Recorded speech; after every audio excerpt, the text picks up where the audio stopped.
ನಮಸ್ಕಾರ ರೀ ಕರ್ನಾಟಕ ಮಂದಿಗೆ. ಇದು ನೋಡ್ರಿ ಅಶೋಕ್ ಲೈಲ್ಯಾಂಡ್ ಬಡಾ ದೋಸ್ತ್ ತೊಗೊಂಡು ಬಂದೇನಿ. ಬಡಾ ದೋಸ್ತ್ ಅಂದ್ರೆ 5 ಬೋಲ್ಟದ ಗಾಡಿ ತೊಗೊಂಡು ಬಂದೇನಿ ರೀ. 5 ಬೋಲ್ಟ್ ದೋಸ್ತ್ ಪ್ಲಸ್ ಅಂತಾರಲ್ಲ ಆ ಗಾಡಿ ತೊಗೊಂಡು ಬಂದೇನ. 2022 ಮಾಡಲ್ ಐತ್ರಿ ಗಾಡಿ. ಸೆಕೆಂಡ್ ಓನರ್ದಾಗ ಐತಿ ಗಾಡಿ. ಎಕ್ದಮ್ ಗುಡ್ ಕಂಡೀಷನ್ದಾಗ ಐತಿ. ಕಡಿಮೆ ಬಜೆಟ್ದಾಗ ಕೊಡ್ತೇನೆ. ಬರ್ರಿ Metro Auto Consult Belagavi visit ಮಾಡಿರಿ. ಗಾಡಿ ಒಂದು ಸ್ವಲ್ಪ ತೋರಿಸ್ತೇನೆ ನೋಡ್ರಿ.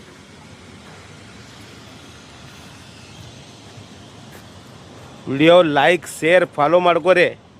ಶೇರ್ ಮಾಡಿರಿ, ವಿಡಿಯೋಗೆ ಶೇರ್ ಮಾಡಿರಿ. ನಿಮ್ಮ ಒಂದು ಶೇರ್ ಸಲುವಾಗಿ ಯಾರು ತೊಗೊಳೋರು ಪುಣ್ಯಾತ್ಮಗಳು ತೊಗೋತಾರೆ ಪಾಪ.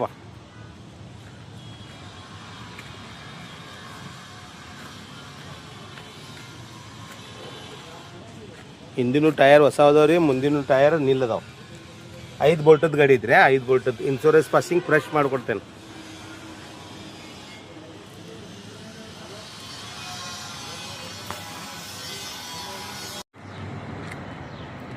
ನಮಸ್ಕಾರ ರೀ ಕರ್ನಾಟಕ ಮಂದಿಗೆ. ಇದು ನೋಡ್ರಿ ಅಶೋಕ್ ಲೈಲ್ಯಾಂಡ್ ಬಡಾ ದೋಸ್ತ್ ತೊಗೊಂಡು ಬಂದೇನಿ. ಬಡಾ ದೋಸ್ತ್ ಅಂದ್ರೆ 5 ಬೋಲ್ಟದ ಗಾಡಿ ತೊಗೊಂಡು ಬಂದೇನಿ ರೀ. 5 ಬೋಲ್ಟ್ ದೋಸ್ತ್ ಪ್ಲಸ್ ಅಂತಾರಲ್ಲ ಆ ಗಾಡಿ ತೊಗೊಂಡು ಬಂದೇನ. 2022 ಮಾಡಲ್ ಐತ್ರಿ ಗಾಡಿ. ಸೆಕೆಂಡ್ ಓನರ್ದಾಗ ಐತಿ ಗಾಡಿ. ಎಕ್ದಮ್ ಗುಡ್ ಕಂಡೀಷನ್ದಾಗ ಐತಿ. ಕಡಿಮೆ ಬಜೆಟ್ದಾಗ ಕೊಡ್ತೇನೆ. ಬರ್ರಿ Metro Auto Consult Belagavi visit ಮಾಡಿರಿ. ಗಾಡಿ ಒಂದು ಸ್ವಲ್ಪ ತೋರಿಸ್ತೇನೆ ನೋಡ್ರಿ.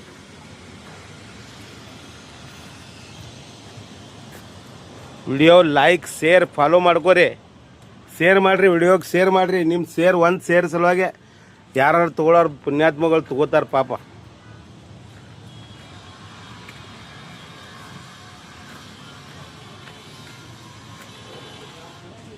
ಹಿಂದಿನ ಟಯರ್ ಹೊಸ ಅದಾವ ರೀ, ಮುಂದಿನ ಟಯರ್ ನಿಲ್ಲದಾವ. 5 ಬೋಲ್ಟದ ಗಾಡಿ ಐತ್ರಿ. 5 ಬೋಲ್ಟದ ಇನ್ಶೂರೆನ್ಸ್ ಪಾಸಿಂಗ್ ಫ್ರೆಶ್ ಮಾಡಿಕೊಡ್ತೇನೆ.